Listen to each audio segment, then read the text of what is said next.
Hey, welcome to From the Baseline with Premier Basketball, and I am joined by Shane Laflin and the Brittany Graham. And Brand. The brand is Britt.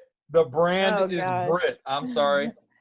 The brand is Britt, and we're honored to have you with us today, Britt.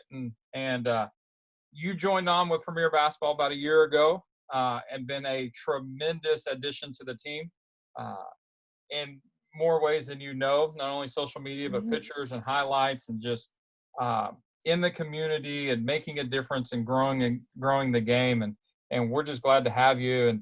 And tell us about your experience with basketball playing. And I know you went on and coached, but give us your history within the game before you got into photography. So I'm a coach's kid, and then I have an older brother. So I've always been around the game and at practices at a high level. My dad coached college D1 on the boys side, so I was always like in the gym and playing and stuff like that. And then played in high school, played through college. So it was kind of like a given that basketball was going to be my sport too. So Awesome. Now after you played, I know you played at UMKC for the first 2 years of college, then transferred to Georgia State. You also had some time on the sideline as a coach and a GA and Dobo. Talk about where you were and your stops within the coaching, your time coaching. yeah, so I started at Emory, which is D3, when I was in Atlanta at grad school at Georgia State. And I had never been around D3, didn't really like know anything about it. So having a D1 background from my dad and then playing D1, like going to that level, taught me just so much about just that whole experience. And then obviously being in a good program like that, we went to the NCAA tournament that year. We lost in the Sweet 16, but just, they traveled with me. It was like in that conference, it was comparable to like a small, D1 with the way that they like travel and things like that and their budget. So it was pretty cool. Like I didn't realize just like what D3 meant. And so then after that, I still didn't really know what I wanted to do, but my experience was in basketball. So I took a job at Berry College in Rome, which is just north of Emory in Atlanta. And then after that, I was at Dobo for a year at Denver. And I think that's when I just learned how to do everything from our marketing. Like if there was any kind of meeting, like I was in it. So I got to meet a lot of people. I knew everyone in the department, and anything with women's basketball, like kind of like went through me. So that was kind of cool. But at a school at that level, we didn't have a GA or video coordinator. Like I did it all, which was super cool to do, like our budget and travel and equipment and social media and recruiting and visits. So it was a lot of work, but I think I just learned like so much just from having so much responsibilities, that a lot was like weighing on me, and just being able to tell our coach in meetings like, no, we can't afford that, or yes, we can buy that, was like, it was crazy, but it was like super fun to just be like, really like I ran the whole program is basically how that was. So it was pretty cool. The backbone. For sure. Absolutely. Yeah. Especially at a school like that, for sure, as there's not a ton of support staff. And we want to, you always want to give a shout out to the head coaches you work for. So the head coach, and you had a unique experience. I said, you mentioned before in your first meeting with Christy Thomascuddy at Emory. Yeah, because let people know how those first interviews go. Yes. And then Okay. So I had emailed her, and of course coaches get emails from people like all the time about people wanting to volunteer and stuff. So I introduced myself, and I remember like I met with her like on a Friday, and I like, put on some nice clothes and went up there and like everything. And like, I'm sure she had like called and asked about me or whatever. And she was so mean and stern and overprotective of her kids, because people will volunteer and then they get there and see that, just because you're a volunteer, like you're going to have responsibility and work, and then people quit. So I get like why you're overprotective of your program and things like that. But I was there the whole year. Like she gave me like scouting reports to do. I watched film. Like I did so much for them. I was just so blessed that she trusted me to like do that much. And then like they took me on a couple road trips that we flew out of town for. But after that first meeting, like it was fine. I was kind of nervous the next time I saw her, and she was so nice. And I was like, wait, what? Test. It was your first test and you stuck with it. Yeah, I did. It was a great experience. So it was super cool.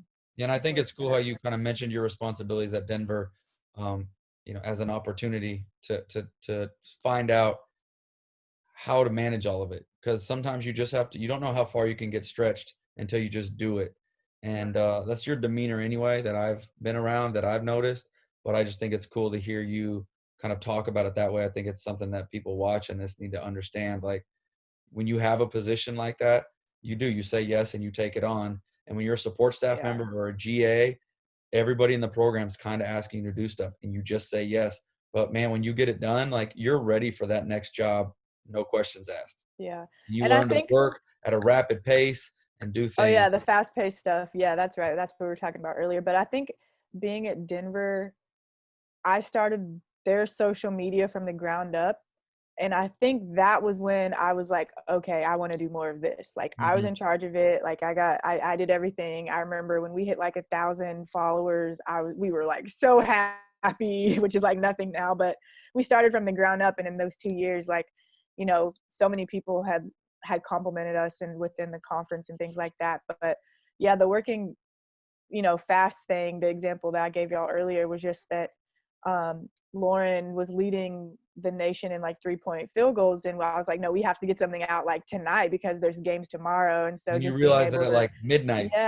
yeah, we were like, okay, we have to get something out like right now before she's back to like number 3 and someone gets ahead of her and things like that. So because people were always like, how do you like edit and do this so fast? And I was like, this is nothing. Urgency. You just Yeah. If you only knew. It's a good eye. It's practice, and that's what people in service industry or skill industry or consulting and stuff like that. It's like they're not paying for your time to be in the gym at that moment.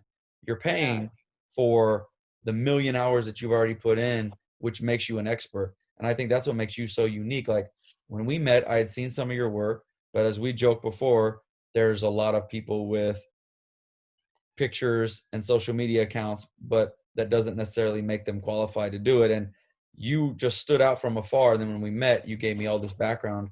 Your eye is very unique because you had all this experience. You went from Denver to Alabama, if I'm not mistaken. And then you did some things with the Big 12 as well. So I just think that, you could probably offer some insight into how all of those experiences have given you, your eye now. And then from my standpoint, when I met you, I was just like, no, this is so perfect. This is exactly what I'm looking for. Somebody with like a self-starter and I can trust and then loves the game. But then I'm like, oh my God, as a coach's kid and like had been in a college office as well as be able to do the social stuff. I'm not huge on the people who just do the social stuff, but your basketball background like won me immediately. And then you just, maybe you can give some insight into how that kind of formulated your eye.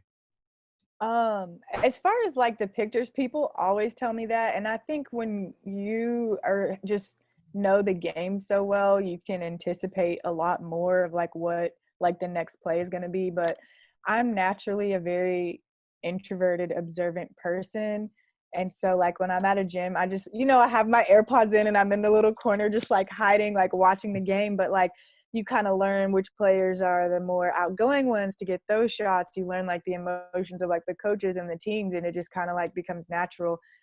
And then just from the work experience, I think, working at a school like Denver, they're a little bit more lenient in terms of like what you can do. But then like, obviously when you're at a school like Alabama, like you can't use this song. It's, a lot more structure and tradition. So finding ways to be creative like within that brand was really challenging, but I feel like now being able to have more control over like what I do, like working at a school like Denver compared to being at a school like Alabama, like they're pretty like opposite, but like you can take away so much from being at a school that is more like using the crimson and the A's and every like that. In Denver they're a little bit more lenient. The only thing we couldn't do in Denver was we couldn't use black.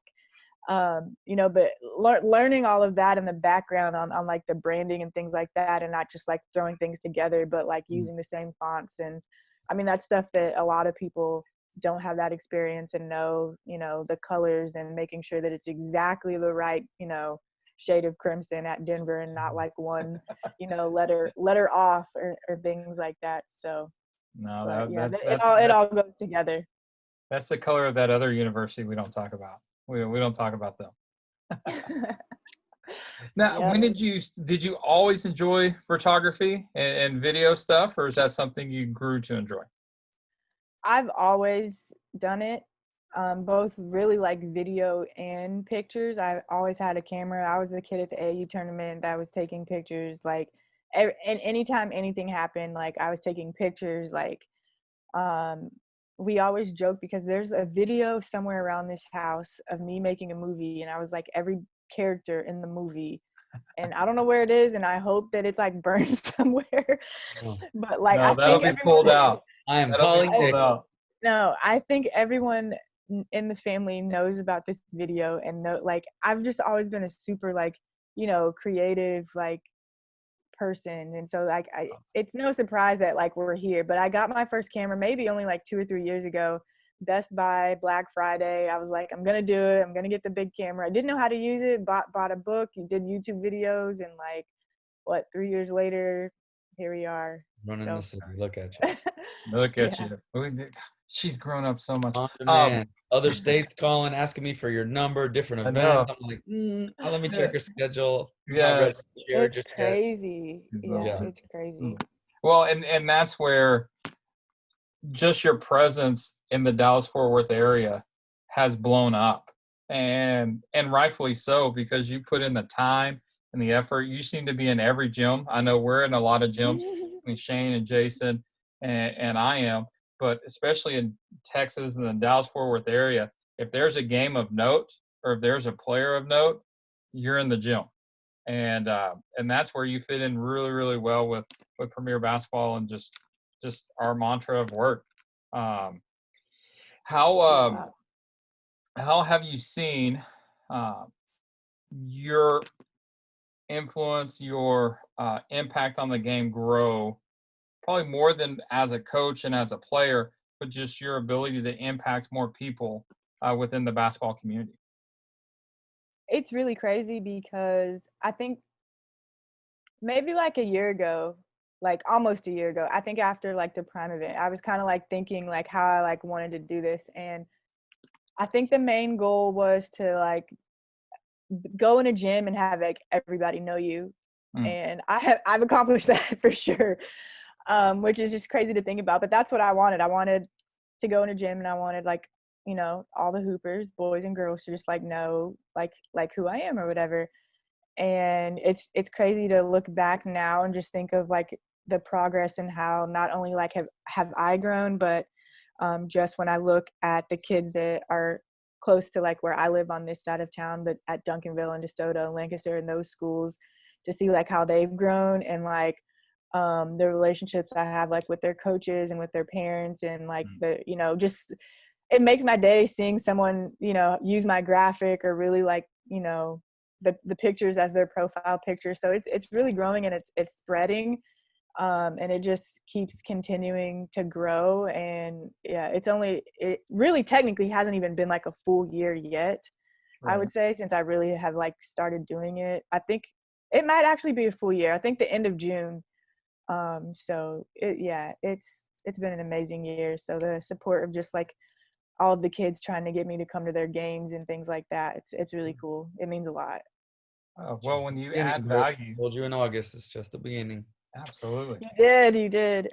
Absolutely. Well, and you've add so much value to the game that makes it more than just a game, and being able to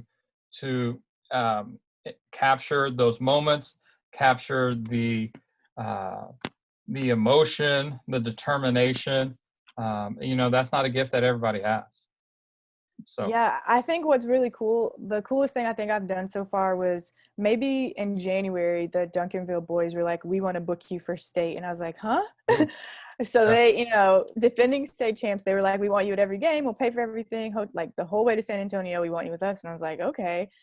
And I remember like, I know a lot of them, but like I said, I'm like a fly on the wall. And I remember the very first game, like I didn't go in the locker room, and the coach was like, why didn't you come in there? Like, you can go in the locker room. You can just do whatever you want to do. So I remember like that next time I'm like in the corner in the locker room, like trying to like get the shots and like the sweat on their faces, and like the videos that we did in those, having the access to like be in there was just like, people loved watching those videos, and it was just really cool to do that for them. so, for them to always look back on. And it was pretty cool. That's awesome. It was fun. That is awesome. We're going to take a quick break, and when we come back, we're going to hear from Brittany about her latest projects, Foreverland, and what she has coming up with Premier Basketball. So stay tuned after this break.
Welcome back to From the Baseline with Premier Basketball, and Shane Laflin, Brittany Graham. Britt is with us, and we're excited to have her there. And now, before the break, we talked about how you got into photography and how it's grown rapidly after this past year. One of your newest projects is Foreverland.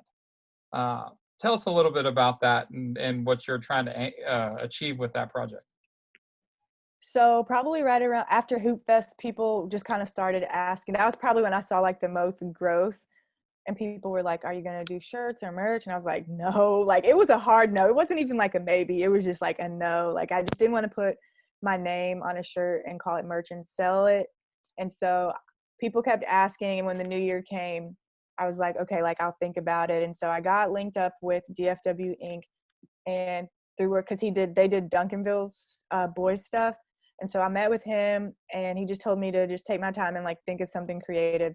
So I love Disney, got my Disney Plus on, watching Peter Pan, and Neverland comes up, and I was like, boom, that's it. So basically came up with Foreverland, which is a basketball player's fantasy dream world of just, instead of not being able to grow up, a place where you can just play and hoop carefree. And then we use the skyline, we use the bright colors that match all the Kyries and all those shoes. And yeah, so I normally ask a couple people what colors or what looks good. That's one thing about me. I always try to get other people's opinion, because what I like might not be what they like. So I always take that into consideration. And yeah, now here we are, and it's everybody wants one of those neon shirts. It's crazy. Sometimes where was I? I was somewhere, and I saw a little boy with my name's on the back, and I was like, oh my God, Mom, he's wearing my shirt. Yeah. That's how I am in real life. No, that's how I am in real life. I'm like, this is so embarrassing. Oh my God. It is not. And then what was it the other day, Britt? Was it an ESPN interview with Cade Cunningham was in the hoodie? Yes, I was like, oh my, like when I gave him the new one, he was so happy. And I'm like, oh, he was like, I need the white one. I was like, oh my God, like Put that on taking ESPN. Tell everybody the Instagram. wearing my Yeah. shirt. And they love it. I Yeah. mean, it looks cool and it's like something that you can support, not like for me, but for the city, and like parents want it. It looks cool. Like Yeah. yeah, so it's super cool. It came together like really nice. So it's Yeah. been fun. That's awesome. And then, we'll have them available and they'll be around. And then obviously we can share some stuff towards the end of this episode, where people can find it and all that kind of good stuff. But they'll be available at events. Yep. And then let's kind of segue into the events. Britt, you and I have talked a lot, everything you bring about creatively and what you want to do through events and for players and for teams. Give us a little preview. You don't have to give it all away because it's fun for people to see it real time, but you got some ideas. We actually are jumping off the first event, June 20th and 21st, for Yellow Rosa, Texas. And then we'll be into Heart of Texas and Super 64 before we know it. Give us a little preview. You don't have to give it all away. What kind of ideas you got for the girls coming up? Well, I think too, just with the uniqueness of like the college coaches not being able to come, like my head now is even more like, oh my God, what can we do to get eyes like, on our page? So I won't like, Shane, I don't even think I've told you some of these ideas. So we'll have to have a combo off the air. We will. But Do that Friday. yeah, but like just giving people that full like access of like being there and like behind the scenes. And I think it's more so different than pictures. We're going to try to add a little bit of like on camera like interviews, because not only just to put out there, but I think it also like helps the kids grow in that area too. Absolutely. So just kind of like getting them ready for that, just to do that, mix that in there, and just some like maybe like fun little personality things like that.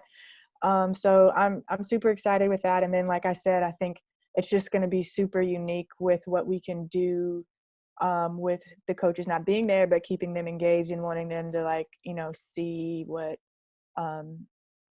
those players that are on their list are doing. So I think it'll be fun. I think it's going to be going to come together really nice finally. Yes. I know. I'm excited. We were ready to go, and we're going to date Yes. stuff in April or March, I guess. Yeah, And March. not so much. And then we're like, all right, we'll see. And then little delay. So we will all be happy to be Yeah. in the gym. A little bit of that Foreverland feel. So we'll Yeah. rep that. But what did we say though? We were like, the more time this gives us to think about stuff, we're only going to come back stronger. And I think know.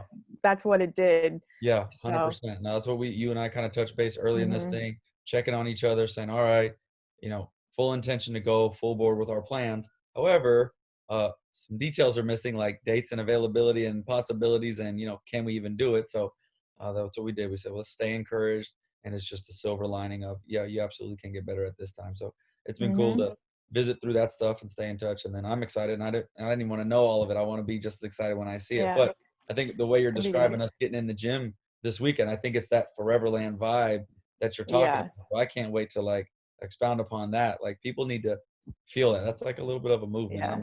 I feel that a It little bit. it really is. And I don't know if I mentioned this earlier, but it's really kind of more of like a community. Like the basketball community here is so big, from 4 years old to people, 100%. playing at the park. Like it's a basketball city. And I feel like there's so much love and support around it. And one of the things I asked the kids, I was like, what do all, players have in common? And they were like, oh, they're friends with you. And I was like, okay, well, besides that, I was like, besides that, Britt, you're they popular. were like, oh, I know it's I'm not used to this, but they were like, we're super competitive, but like when we play each other, we just go at each other so hard. Like both boys and girls said that. And I was just like, wow, like that's so true. That I was watching the girls open run the other day at Mansfield, and it was just like, super competitive, and they go at it, but it's also like you see a lot of love and support, that when someone gets that offer, everyone's like, congratulations, like keep working, like I'm proud of you. Like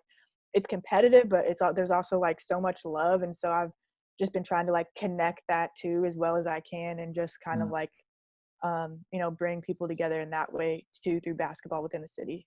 So Yeah. And that sentiment goes beyond the city. I had some conversations with people this weekend about how unique the basketball community, and I don't mean here, I mean the basketball community period, and how I think that if we could just do what we do in basketball and people could watch it, it could help a lot of people out right now without having to even talk a whole lot. And that's what I've always maintained about basketball, how we came up and how we feel and the things that we know, like we can help people right now. And that's hugely important. And like, it's not to limit it to just us, which I had a unique conversation about people saying like, don't let that just be the only platform. But I'm like, it's such a great one. It is where we have the strength and we literally can set the example. And so I love that. And kind of segueing into, so we're going to be excited about the events, Britt. You know, we'll be there Friday. We'll sit down, break bread, and figure it out. I think we may have an open run situation maybe Friday night at the field house. We're figuring that out. This week we kind of worked something out. Joey was getting excited about social media and his team. He was telling me about it. He said, you know, this team's going to be good for a few years. We've got this, you know, young program with Team Lex. You know, I want to capture some of it. And immediately I'm like, you know, talking to Jason, and we kind of had the same response after having that conversation, which was, we need to get Britt. And so Joey's like, let's get her on the phone. So we kind of connected you guys. So you're going to kind of take a dive into Team Lex and their social media management, maybe some content. So tell me about that. I know you already said, we talked, I think the other day, ideas are flowing. So what's going to go on with that? I'm super excited really to just tell their story. And that's another big part of kind of like what I like to do, away from the whole like mixtape highlight thing, is just being able to just, you know, tell someone's story in an artistic way, just through like basketball and what they've been through. And so I'm super excited to do that with the younger team, and just watching them practice, like so much energy, just watching them like laugh. So I'm excited to get to know them, and then just kind of tell their story through the next few years, and then just see, I mean, there's so many endless possibilities with that much time and their growth and how they change and what's to come, that by the end of it, just like what you'll be able to do is going to be just so much fun. I know that all of their family and parents and everyone are going to love it too. So it's at the very beginning stages. So we're still kind of like filling each other out, which is good. So I'm learning the personalities, but I think it's going to be really fun. Yeah. Well, they did the right drafting thing and went and got the point guard. They went and got the right point guard. So I think they're in good shape. I think so too. Oh, Brittany, man, we are looking forward to seeing you on the sideline. Camera back in hand. I know you'll get to see all these guys this weekend. I will not be there this weekend, but no, I'll see you here in a couple of weeks there at the Heart of Texas, Super 64. And so we're really looking forward to seeing the content that you provide and just the exposure that you provide players and stuff like that. Now, we're going to end this episode with some of your work. And so for viewers out there that haven't seen what Britt can do, you're going to get a taste of it right here. And Britt, we appreciate your time. Shane, like always. Thank you so much. And hey, enjoy this content from Britt.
You forever, from me to you, but I'm leaving to God, not leaving you, cause I would never fall.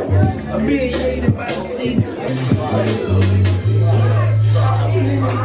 My neck down there with Netflix on their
There's nothing you're going to see tonight that you haven't seen already. You understand that? There's nothing they can do. There's nothing this crowd can do to put you in a place that you haven't been already. How many of y'all are nervous? I'm nervous. I ain't lying to you. Nervous. Okay? We're going to use our nervous energy. Okay? We're going to use our nervous energy to help start the game. Let's get every rebound. Let's take care of the basketball. Let's make plays going 100 miles an hour. Let's take charges. Okay? Coach Ford said it earlier. All we got to do is do what, Coach? Defend. You got to play every possession like it is that possession. You do that with play the defense, take care of basketball, shoot only good shots. Okay, we become that team we've been talking about here, that unbeatable team. Okay? Play every possession like it is that last possession. You can't miss blockouts. You can't not go to the rebound. You can't not push the ball when we're supposed to push the ball. Okay? Can't not stay in front of people when we're supposed to stay in front. Know who you're guarding. Okay? And know what that guy does. Let's go do this.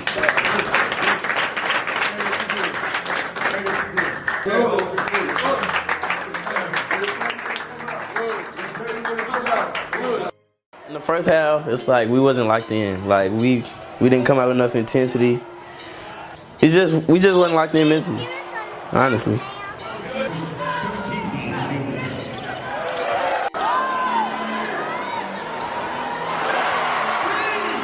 Cause I thought we were gonna play better than that. I expected us to play better than that, but we didn't. So going into the second half, I knew we had to play better. And honestly, it was on me. My first half was pretty trash. I feel like I didn't do my job. Yeah, I didn't get downhill on offense. I wasn't doing what I normally do, which is run fast.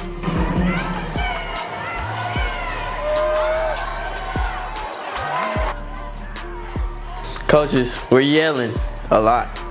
Well, really, it was Coach Peavy. It wasn't everybody. Coach Peavy was pretty mad. He started sweating. I never seen him sweat at halftime. I was like, yo, he was like, give me a towel, give me a towel.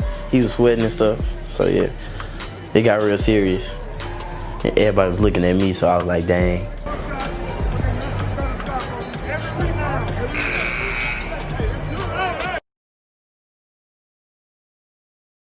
You gotta stay locked in. You gotta win. You gotta win. The game is not over until there's no more time left on the clock.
They told me the best thing you can do is win your last high school game. The emphasis on me at practice is normally making free throws. Like after practice, they always make me shoot free throws.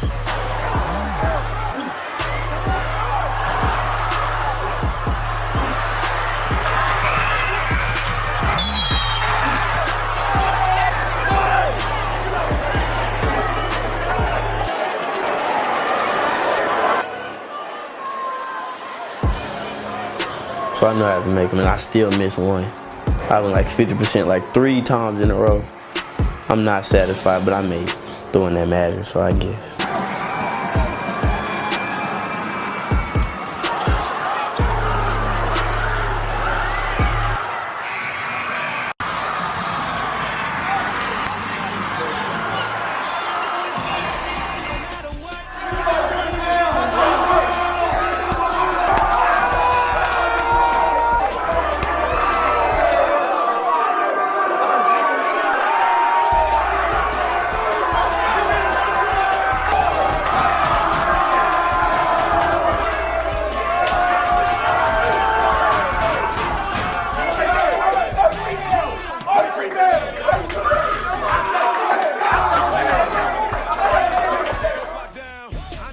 I was scared, I ain't gonna lie. When we was playing, I was scared. And then we won, I was happy. You see me on the ground?